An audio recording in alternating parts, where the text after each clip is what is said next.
Everyone knows that Paul throws the best cookouts. What they don't know is that he ran out of buns and charcoal a little while ago, and that Paul used Walmart Express Delivery to get more delivered in an hour. So the only thing they know is just how good everything tastes. Walmart, your store delivered in an hour. All new Dr. Phil today. Parents at war with their teens. You've thrown things at your mother. You've grabbed her by her arms, shaken her like a rag doll, and said you wish she was dead. But who's to blame? You don't tell your kid that he is a scummy pig, nothing, and then yell psychotically? Dr. Phil confronts the mother in question and the unpredictable teen. What in the world? That's insane behavior. There's something wrong with you. No matter what I do, he won't leave me alone. He'll scream, he'll bang the doors, he'll break things, he'll come after me. It hurts. I feel like I'm about to cry right now. Why is it so hard for you to receive a kindness? I don't get that much at home. If you have a child, He decides to open up and talk to you, and instead of listening, you want to argue and correct him. you can't miss this show. He is trying to talk to you in earnest, and you won't listen. Coming up. Let's do it. I want you to get excited about your life. Here we go, in 10. Stand by, camera 6. If it's happening now, we're going to deal with it now. Stand by, Dr. Phil. This is going to be a changing day in your life. Stand by A, and roll A, check in. Go, Dr. Phil.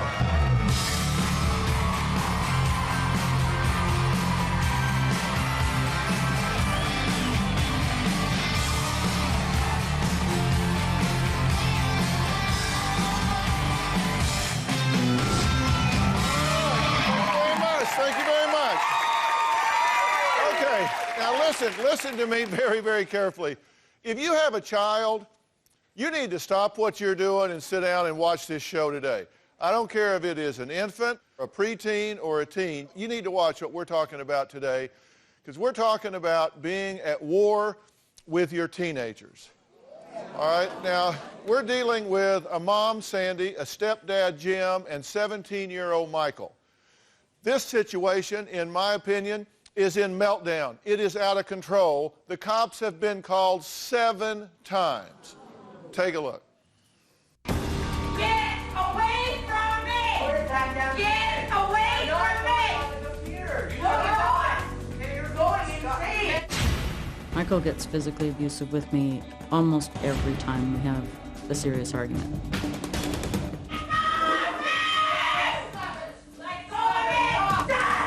Me and my mother fight pretty much every day, 3 or 4 times at night.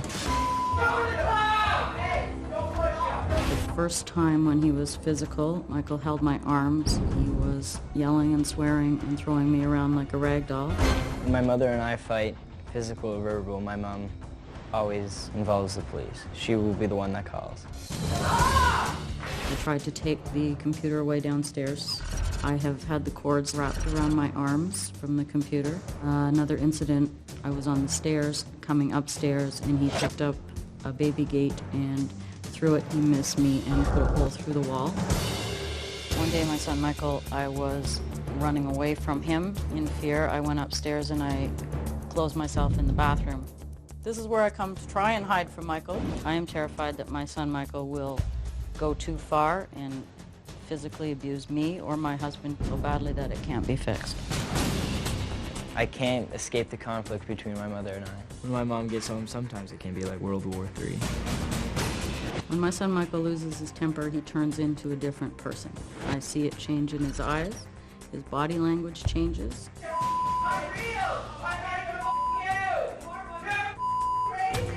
My mom is crazy, bullheaded, controlling, over-the-top person. Get away! The worst thing that I've said to my mom, I called her fat, stupid, just in retaliation. You guys are so pathetic. I have no respect for my stepfather. It's 11 years old myself. 11 years old myself. I'm very concerned about what the situation has been impacting on Sandra. Mentally, Michael's made me not a happy person. Maybe that's what your dad does. Man, my more slut. What do I do with my life? Okay, Michael, you've hit a new low now. You've hit a new low. I cry all the time. I don't feel like I have anger issues or anything like that. I truly feel that it's all on my mom. I am afraid of my son, Michael. The more you hurt somebody, the happier you are. Okay, now you've just kind of watched a cross-section of your home life, right? Yeah. And your conduct. I'm going to talk about y'all's in a minute, but starting with you, what do you think about that? Tell you the truth, that was really weird watching that on TV. It's weird seeing myself like that. Kind of scary. What do you think about you standing in the kitchen yelling at a parent to go themselves? It's kind of pathetic. You're how old? 17. What do you plan to do with your life? I mean, because in another year you'll be 18 and you'll leave this situation and you'll either go to college or get a job or whatever. What is it you plan to do? Go to school, do something with myself, have a nice life. Yeah. Is there any career path, educational path, career path, that you think that kind of behavior would fit into? No. I mean, where do you think that might endear you to somebody? You think an employer is going to say, that's the kind of guy I'm looking for right there? I want somebody to tell me to go do what I don't think you can anatomically do, but obviously creative. You really think that's going to happen? No. Do you think that a girl that you might meet in your life, somebody that you might come to know and care for, would observe that and say, oh man, sign me up for that. That's what I want going on in my kitchen? No. So what's your thinking then? Because you're old enough to know better, aren't you? Yeah. Why do you do it? I guess like the heat of the moment. Yeah. I guess we're just all like really angry. We're just fighting and you don't really know what's going on. You kind of just say things to get back at them and hurt them because I feel like they've been hurting me, you know? But you're physically abusive, right? No, I wouldn't say so. Just like one time when what do you say about that? Physically abusive. Very abusive. What do you say about that? Has on occasion, yes. Yeah. You'll stand, you've thrown things at your mother. You've grabbed her by her arms, shaken her like a rag doll, and said you wish she was dead. Did you say that to your mother? I have. In anger, I understand. She said things like that too. Like everything that you just like repeated, like she said that too. Like I came home from school some days and there's nothing positive that is like came out like towards me. It's just like you're a failure, you're like a loser, you're going nowhere in life. So like. But you're not. You what? But he isn't. He hasn't given me anything. He asked me before, what have you done? Why don't you ever say I've done anything? Yeah, I understand. And but I mean, this is a huge anger issue, right? Because I mean, you've broken 3 doors upstairs, you've kicked holes in the bathroom wall, you're ripping the phones out of the wall, you've kicked the computer desk and the door broke off, you broke the light in the basement, you've scratched up the SUV on purpose, you're driving 100 miles an hour and flipped the car. Yeah, I rode off a car. Pardon me? I rode off the car. It was an accident. Yeah, I didn't mean to. I didn't purposely you rolled go the out car. and You flip go the through car. red lights because you say they're stupid. No, I don't. I haven't. You go through red lights because you say they're stupid? I've never gone through a red light. Yes, you have, Michael. No, I haven't. You said nobody was there. Why am I going to wait? Well, so UPS is out. You know, we've said there's not a career that the anger fits in. You're not going to have a relationship. And obviously I'm here wanting to change this. And I'll tell you what, you seem to me to have the potential to be a very nice young man. because you can be very charming. I've seen that too. You're obviously an attractive, healthy, vibrant young man. I mean, you have things that, you have qualities that you can kind of choose what you want to do. I mean, he's saying, look, this isn't all his fault. He's saying there's other things too. But I'm not sure he's really being real with himself. He said it's really weird to watch yourself on camera. It really is, isn't it? And we're going to play a recording in a minute that Michael doesn't know we have. Oh my God. We'll be right back.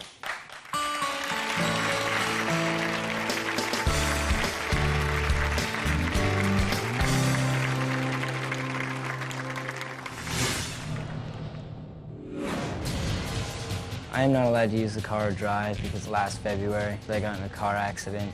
My SUV, he rode off, took it without my knowledge, and flipped it twice in the ditch. I don't think it's fair because everyone deserves a second chance, and it's just one more thing that they can control. Across this great country, from coast to coast, you've told me about the crossroads we're facing. That's exactly why I wrote We've Got Issues, How You Can Stand Strong for America's Soul and Sanity. This book isn't just a conversation starter. It's a roadmap for standing strong in the face of adversity, for embracing our core values when they're needed most. We're talking about real strategies for real people dealing with real issues, from navigating the complexities of today's polarized world to fortifying our families. And I set forth in the book 10 principles that I think are critical for a healthy society. This is not about politics. I'm not a politician, don't want to be a politician, don't know enough about politics to talk about it. But I talk about every angle of life as we know it, from family and relationships to the burning issues that are shaping our world today. We've got issues, how you can stand strong for America's soul and sanity. And you'll find it anywhere books are sold. It's about time we start addressing what truly matters. The last thing you want to hear when you need your auto insurance most is, "Thank you for calling. Please listen to your list of 46 possible service options." which is why when you choose USAA Auto Insurance, you'll get great service that is easy and reliable. 24/7 online service for claims, access to roadside assistance, and more, all at the touch of a button. Start getting the service you deserve. Get a quote today. Ability to receive a quote depends on membership eligibility. Membership eligibility and product restrictions apply and are subject to change. USAA means United Services Automobile Association and its affiliates, San Antonio, Texas.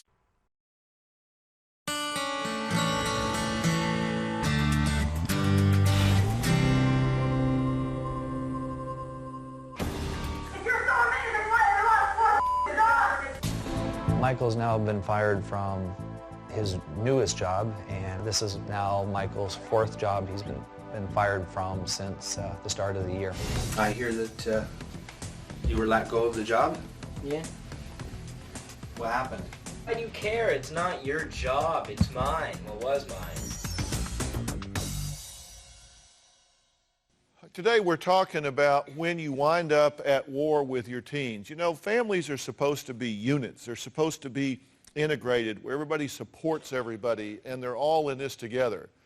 But it can melt down and go in a very combative way. Sandy has a teen son, Michael, and Michael's stepdad, Jim, actually teaches figure skating, which is important for you to know as you hear the tape coming up. During the summer, Michael would call and he would fight on the phone. So I saved all the messages. Once again, you're an idiot. Put down your pipe and smoke it. Just because you badasses, pieces of worthless, I hope you guys die. And if you're dead or alive, I really don't give. I want nothing to do with you, really. You're not a mother to me. I'm gonna throw rocks through every one of your windows. I'm gonna put a knife through all of your tires and all your cars. You know what? If you ever wanted to fix this, or even make things a little bit better, you never would have cut the cell phone off. Why can't you pick up, you figure skating piece of huh? Pick up! You fat lover. Pick up the phone. End of message.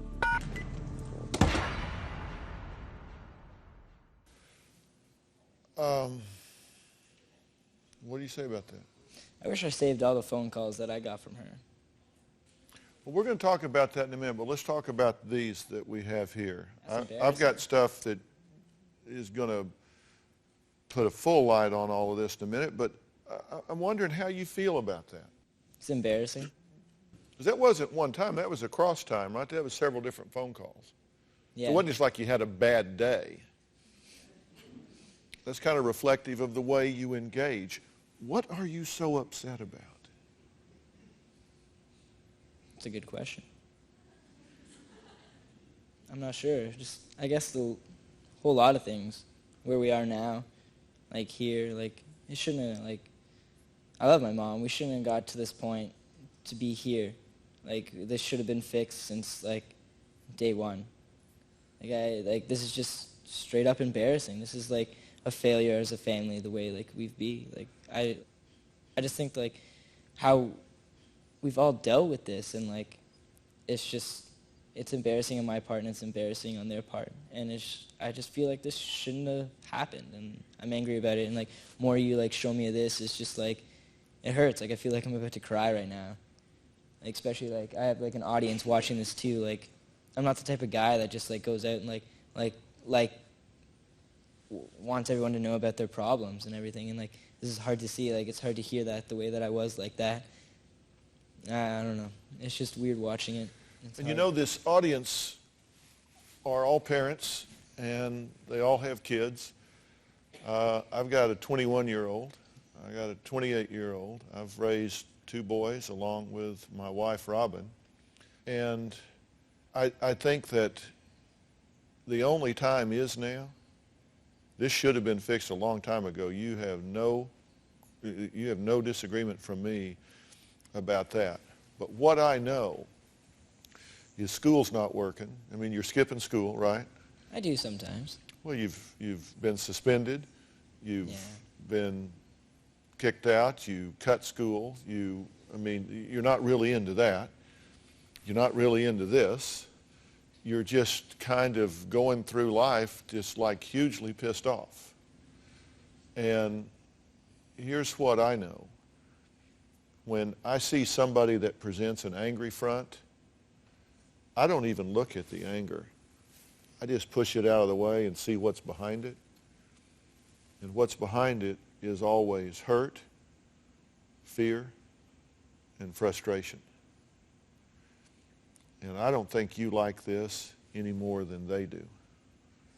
I think if we unscrewed the top of your head and looked down in there, it would probably scare us to death, because it's got to be full of pain and confusion. And saying, what's going on here? This isn't how you want to live, is it? No, not at all. And Dr. Phil, you're exactly right. This is exactly how we feel. But we can't ever open a dialogue with Michael, because there's the dynamics between him and his friends, the dynamics between his teachers and employers, and the dynamics between us. And there, so we have been proactively working on this for a couple of years now, trying to get help and counsel. You've been proactively working on this, and you say that there's just not a dialogue between Michael and ourselves. Because we want to talk about and find out, because there is something that's bothering him inside, but we don't seem to be able to get it out. Well, I've got a real theory about what that is and why this dialogue is breaking down. And I'm going to talk about that when we come back.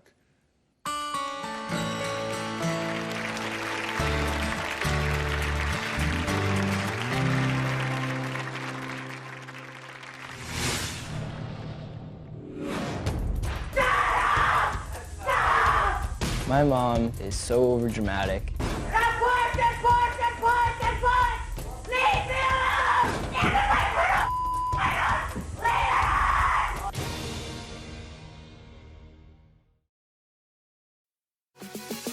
This episode is brought to you by Experian. Are you paying for subscriptions you don't use but can't find the time or energy to cancel them? Experian could cancel unwanted subscriptions for you, saving you an average of $270 per year and plenty of time. Download the Experian app. Results will vary. Not all subscriptions are eligible. Savings are not guaranteed. Paid membership with connected payment account required. This episode is brought to you by Disney's Young Woman in the Sea, now streaming on Disney+. I've decided to swim the English Channel. A woman? I believe she'll die in that water. From producer Jerry Bruckheimer and director Joachim Roning comes the must-see true story. Daisy Ridley. I go to England or die trying. Trudy, you don't have to do this. Don't let anyone take me out of the water, no matter what. Disney's Young Woman and the Sea. Rated PG. Parental guidance suggested. Now streaming on Disney+.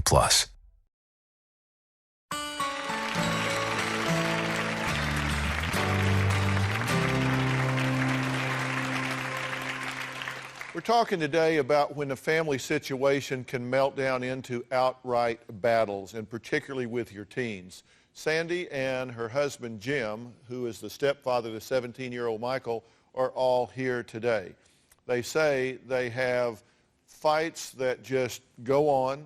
It's kind of a constant level of tension inside the house, and Mom says that she is pushed to the breaking point. Now, here's the thing. We were just saying, Jim was just saying, gee, we just don't seem to really have any dialogue. And we just don't know why Michael is the way he is. We've been trying to figure it out. See if this is a clue. What the is wrong with you? I do feel under attack from my mother. You are mentally ill. I just forgot. Shut the up. Stop. Stop. Stop. Stop. Stop.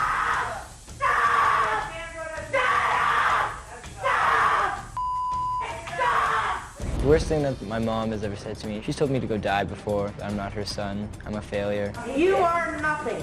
Nothing. Everything. You are nothing. You're a dirty scum pig is what you are. A dirty scum pig. It's time for you to leave my house. Sandra used to be a happy, laughing, smiling person, and she's not there anymore. The first step to fixing is you to shut the up. And push. Leave me alone. My mom is so overdramatic.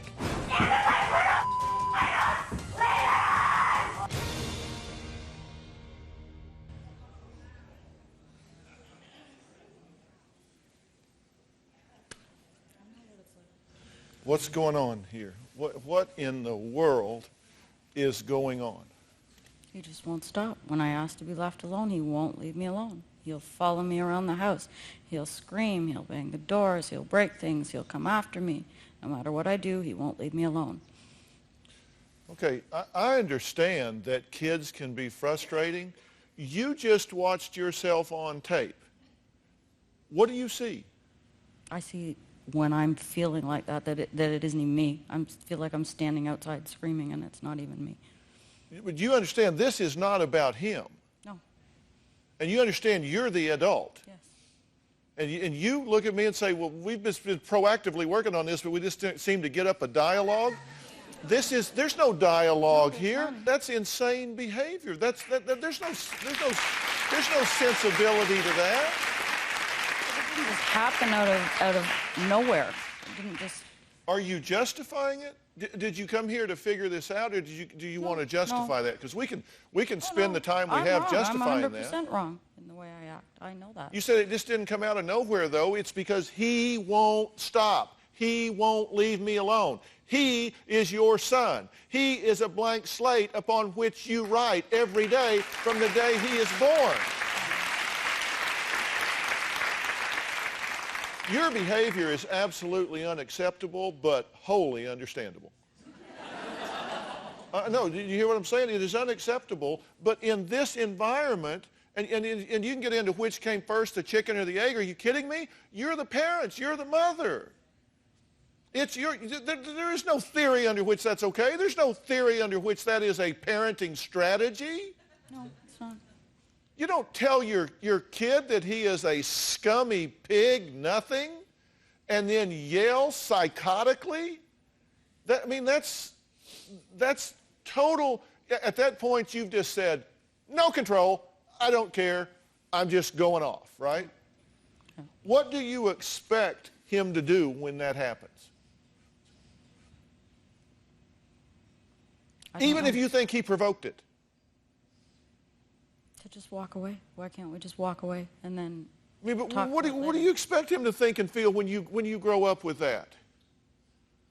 I mean, has that become the norm for you? Yes, in the last year, yes. Okay, Robin, could you come up? Could you join us?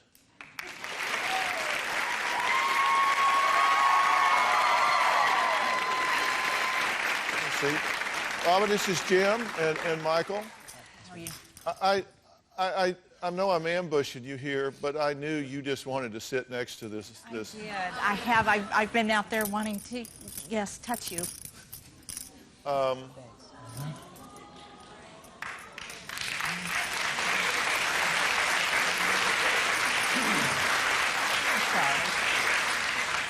Tell me what you're thinking right now.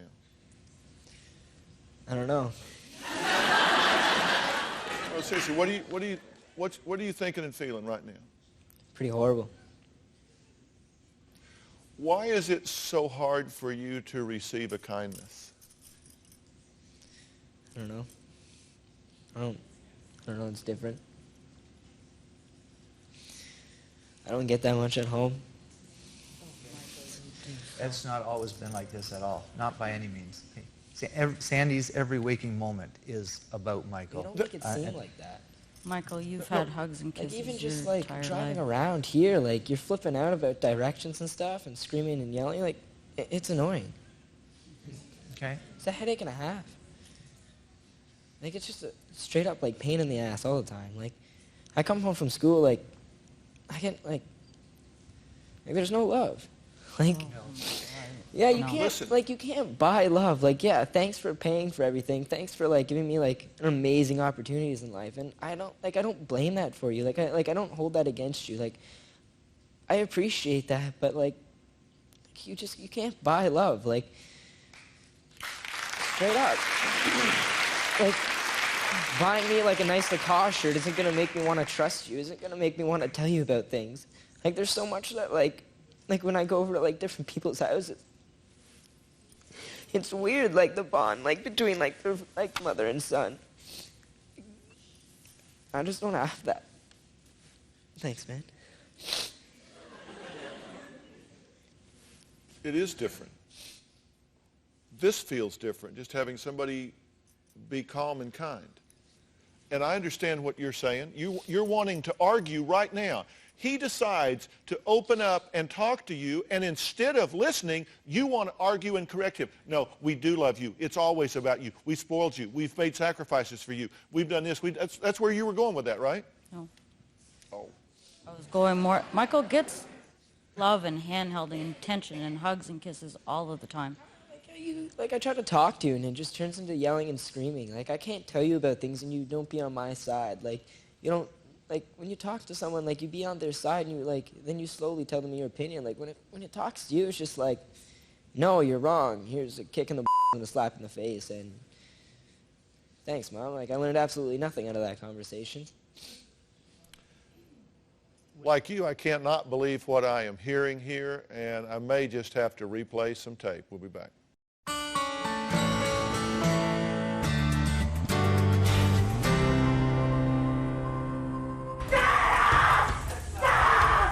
My mom is so overdramatic. Leave me alone!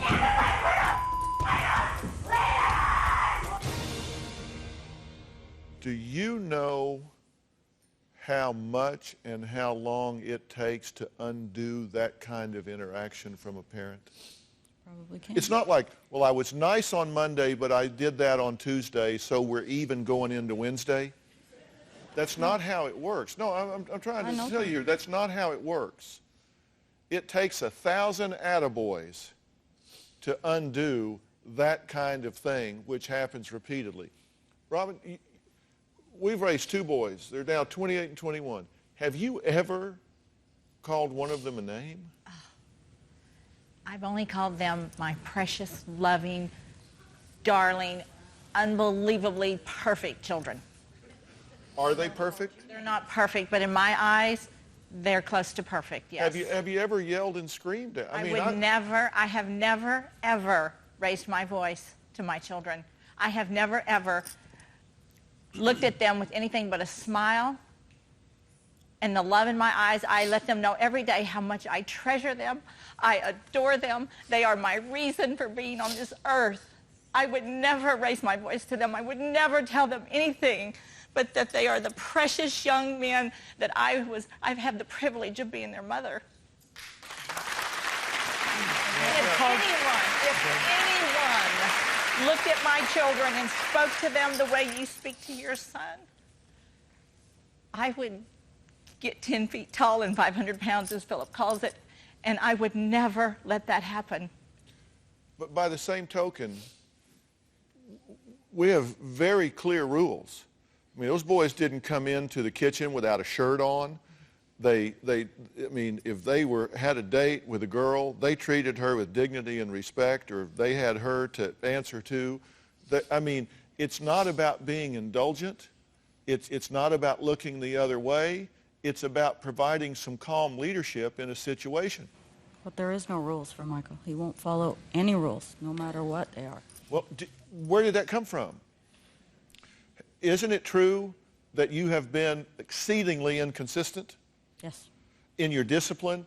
Yeah. That you'll say one thing and do another. You'll say it and won't stick to it. You feel sorry, you indulge. You do what you did on tape, you feel guilty, so you undo the next day. It's been like this all the way, right? The last year and a half. And he's been like this. Yeah. Do you see any correlation between those two? Mm-hmm. I mean, this has to change. This has to happen. There is, let me say to you, there's something wrong with you. And I'm telling you that in as caring a way as I know how. You don't want to behave that way. No. You're losing control. I don't know if it's biochemical or neurological or hormonal, but we need to help. We need to find you some help with that. We need to figure that out. Mm-hmm. I think that's not normal behavior, and it may get to the point where you hit a point and you can't stop. And that's why I think there may be some biochemistry going on here. And I think that's very likely happening with you as well at this point. I think we need to intervene in this situation. I think we need to bring some serious resources to bear here to try to help unravel this so it can get better. It is not too late for you to have a wonderful, great, productive, and happy life. And it's not too late for you to have a wonderful, great, and productive family life. But this has got to stop. Does this dynamic that you've seen and witnessed here, and again, Sandy does love Michael, so while we may not be demonstrating the best parenting skills in the action of it, the love is genuine and the dedication is genuine, but does this also impact school behavior and teacher interaction, and it's all related, right? Yeah. Jim here is caught in the middle of all this. I mean, he really is. It is so hard in a blended family for a stepfather to come in and really provide any discipline, in any leadership. It's difficult in the best of situations, certainly in a chaotic situation.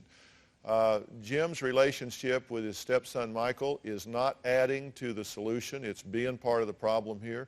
We're going to talk about that when we come back.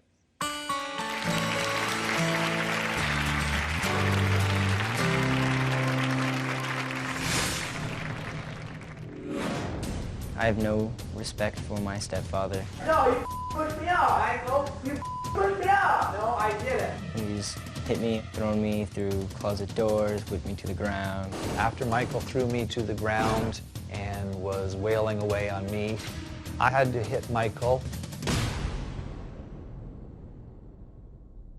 To purchase tapes or transcripts of your favorite Dr. Phil show, log on to drphil.com or call 866-4-DR-PHIL. That's 866-437-7445.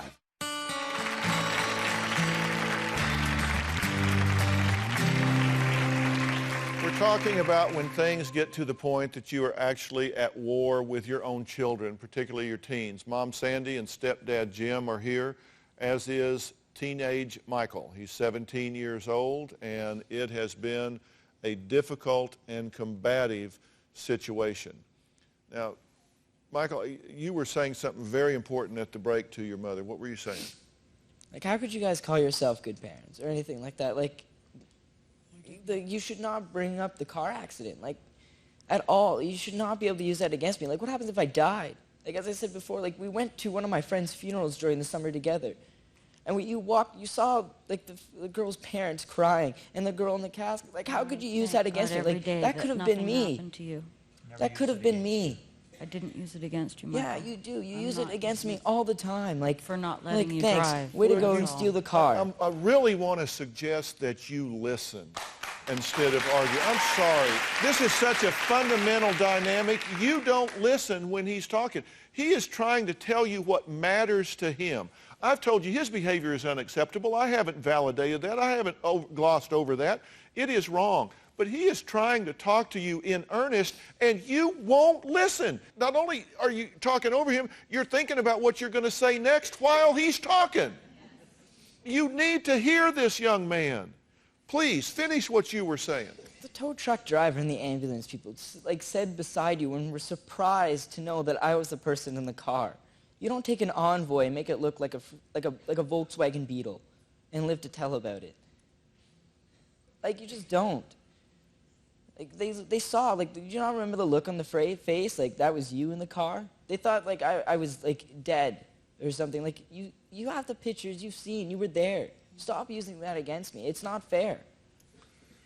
I know that your attitude would have been so different if you guys were the family in that funeral home. He's telling you that he feels attacked by that. It gets physical between you two, right? Only as of more recent. Okay, let's take a look at that. No, you pushed me out, Michael. You pushed me out. No, I didn't. Oh, okay? I do not love my stepfather, Jim. He's hit me, thrown me through closet doors, whipped me to the ground. I've had to hit Michael after Michael threw me to the ground and was wailing away on me. I got up and I hit Michael with my crutch. The last time my stepfather, Jim, hit me was 2 months ago, but then the police got involved. I feel that sometimes my role in our family is that of a referee. I step in order to defend Sandra, but often that just agitates the situation, and then things get physical between Michael and I. I have no respect for my stepfather. No,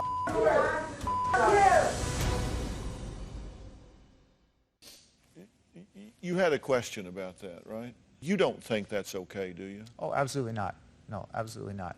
And as I said, this physicalness between Michael and I has only been this past year. And I said, it was never like that. I said, we had a great relationship up until more recently. As I said, everything just started falling apart as a family. And exactly as I indicated, it was more or less once things get out of hand between Sandy and Michael, then I have to step in. But no, I don't condone it at all. Okay, so you don't think that's part of you don't think that's the solution? Oh, absolutely not. You're being part of the problem. I am part of the problem, for sure. Okay. But no, I don't condone it. What are you thinking right now? Okay.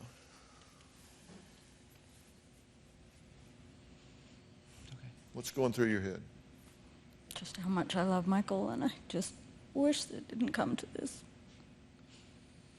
I think we tried to get him help. I've tried going to the doctor. We've tried counselors. I've tried to help him. I understand, but you got to understand that this isn't about dragging Michael like a sacrificial lamb to the altar of therapy. It's like you can't pull up to the therapist office, put him out on the curb, and say, fix him. No. Because it's not him. No, we approached it always as family counseling. Okay, but it's not him. You have to understand, it didn't start a year and a half ago. It didn't start 2 years ago, 3 years ago, 4 years, 5 years ago. You've been writing on the slate of this young man since the day he was born. And you are harvesting all of it now. And it's got to stop now. And I think some things are out of control that are putting people's lives in jeopardy. People get killed accidentally. Just by knocking into each other, bumping into each other, yelling, screaming, turning around, reflexing in some way. I'm going to tell you what I think needs to happen here when we come back.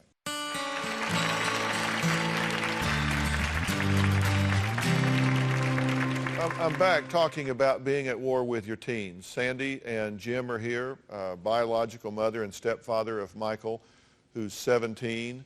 Michael, you don't think that your behavior is at all acceptable? No, it's not. I mean, how would you like your personality and your daily life to go? I mean, kind of write me the dream script. The dream day would just be positive all the time. Not come home to yelling and screaming, just be positive, just be normal, have normal conversations, not getting yelled at, screamed at about stuff that's not even my fault. Just, I don't know, just being able to relax and chill and have fun, to be able to laugh throughout the family together. It's just, you see all these things like with other friends and like on TV, it's like the dream family. I want that dream family. Dr. Frank Lawless is here. Dr. Lawless is the head of the PNP Center, which is based in Dallas, Texas. You don't need to remember it, but PNP stands for psychoneuroplasticity. And what we're talking about, Dr. Lawless here, you and I have discussed this in advance, that we need a serious multidisciplinary workup on this entire family, correct? Absolutely. We need to look at all the physiological as well as psychological issues that are kind of combining to make this a war. And you know, from Sandy's point of view, we have talked about hormonal issues, just biochemical issues, clearly some neurological things that may need to be examined. And if we were to send them to the PNP Center, would you do that full workup on everything, and let's find out just where the bottom is and come up with a plan to react to what's going on here? We'll do the whole scale on the whole family to see how we can really develop a plan to make this come about. We address psychological issues, sociological issues, medical issues, all of the different issues, and then try to come up with a plan where everybody can calm down and start working on a plan as a family to be harmonious. And I think just kind of, I could refer you guys to a therapist, but I think there's more going on here than just sitting down and talking these issues through. I think there are some medical and biochemical issues, and it's time to get this under control and come up with a plan that everybody can be excited about. Will you participate in that if we make those resources available to you? Jim, you good with that? 100%. Michael, how about you? I think this is a great opportunity for you to really learn some things about yourself and to broker a different dynamic in this family and you know, get your life back on track. But this is something that we want to do with you, not to you. I want to do this in partnership with you. Are you good with that? Good. Well, that's Dr. Lawless right there. You'll see him. We'll make the arrangements. We'll fly you all to Dallas, Texas. We'll set everything up for you, and we'll get this done. All right. Fair enough? That's fair. We'll be right back. Do you want to be a part of Dr. Phil's live studio audience? Call us at 323-461-PHIL or email us at drphil.com for free tickets. Okay, so we have a plan with you guys, right? And you know, it starts out, I think 50% of the solution to any problem lies in defining it, getting a to-do list, and so that's where we're going to start, and then we'll work from there. And be optimistic, because I'm optimistic about this, okay? I mean, there is an upside to these things. I thank you for your attention. If you want some ideas about what has to happen to de-escalate tensions in your home with your teenager, go to drphil.com. We're going to talk about it there in a very specific way. Thank you so much for being here. So long.